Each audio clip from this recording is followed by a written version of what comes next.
Greetings YouTube and welcome to the Weekend Salaryman. My name is Stuart and I'm on a mission to document my journey as a photographer and videographer using the Fujifilm ecosystem, sharing the gear and the settings that I use, all while showing you how I spend my downtime here in South Korea. So if you're new to the Fuji ecosystem or you're just looking for some creative inspiration, then please feel free to keep watching and hit like and subscribe as I share with you my creative process, all while showing you the best that South Korea has to offer. Now, the title of this video is 3 ways that Fujifilm has made me a better photographer. I've had my Fuji gear now for about 9 months, coming from the Sony ecosystem, which I wasn't too heavily invested in. I didn't really have a lot of gear to sell off, but I know people are always switching, ecosystems, and perhaps if you're wondering about switching ecosystems, then keep watching, because I'll kind of explain what it's been like in terms of my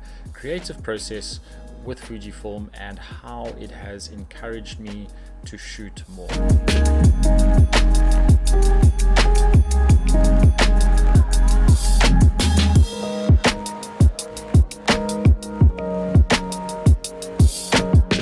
Now, for me, a lot has happened over the past 9 months, actually, since I've bought my XS10 and the accompanying lenses. I've moved cities, I've moved to Seoul, I've changed jobs, and so there's been a lot of live stuff, but at the same time, I feel like I've taken more pictures over the past 9 months than I have over the preceding 2 years, and I feel like a lot of that is down to a change in gear, change in system, being more inspired to use the tools that I have at my disposal. And while I am very cautious to talk about gear being a catalyst for creative inspiration, I do feel like it does have a slight role to play in terms of getting you inspired and getting you motivated when it comes to shooting.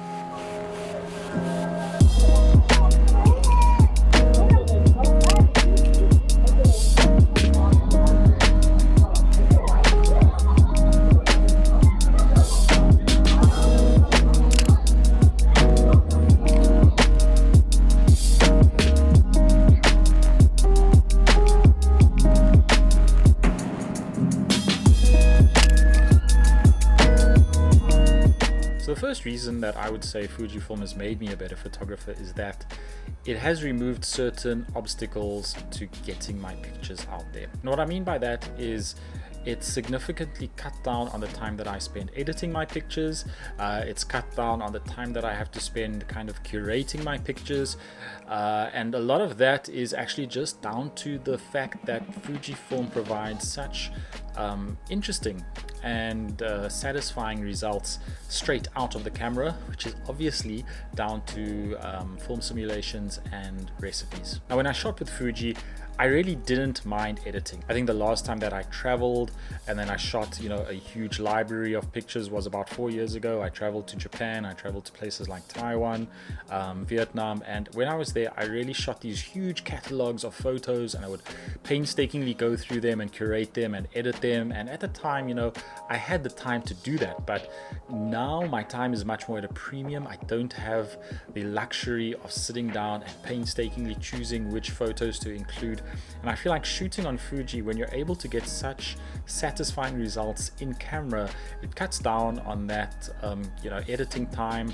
And this is not to rag on editing. Editing is still very much a fundamental part of the photography process, and for me, for my clients, I definitely, it forms a really key step in delivering professional results. But in a recreational sense and in a sense of just purely enjoying photography, shooting with Fujifilm, because it's got such a wide variety of creative looks that are grounded in its film history, or in its history of manufacturing film, shall I say, you are able to really kind of get the results that you want in camera and get them out and get them published and get your work to your audience quicker. And I feel like that really boosts my creativity thanks to using Fuji. The second reason I feel that Fujifilm has made me a better photographer is that it's taught me that specs are not necessarily everything. Now, again, I remember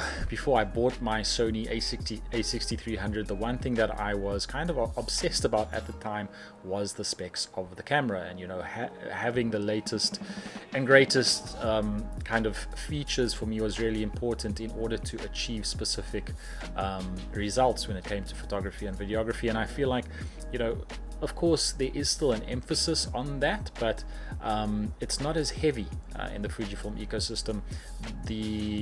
And to be honest, a lot of the specs, par for par models, some of them are better in certain areas than their competitors, but they lack in other areas.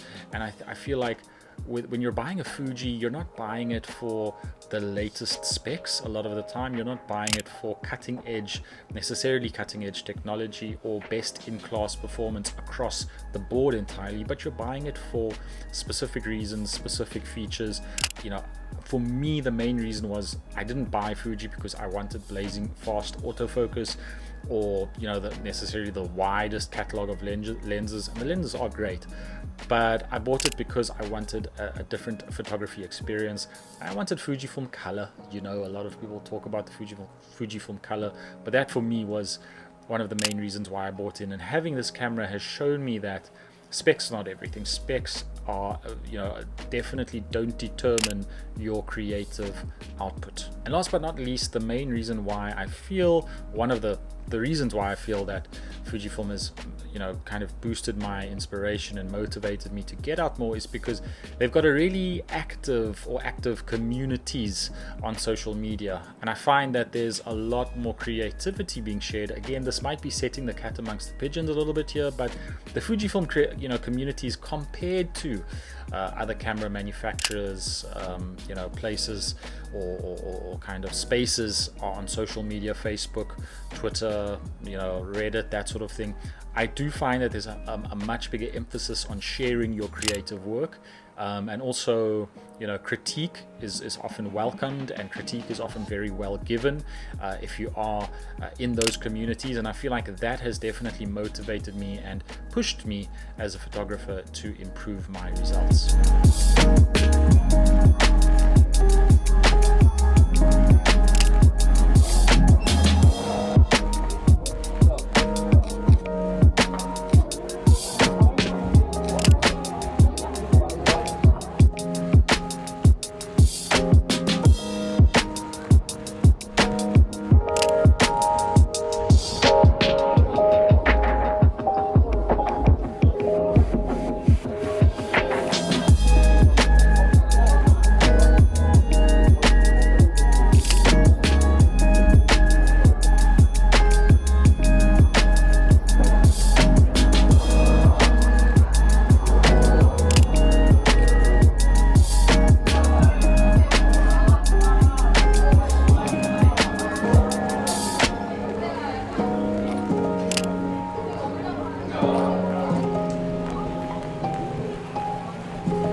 So that's it for this week's episode of the Weekend Salaryman. If you are thinking of switching over to Fuji, or if you got any value from this video, then please do feel free to hit like and subscribe. And if you're interested in the X100V but can't bring yourself to buy it and you're looking for an alternative, then watch my video on why the Fujifilm X-E4 could be the camera that you're looking for if you're in the market for an X100V. Thanks so much for watching, and I'll see you in the next one.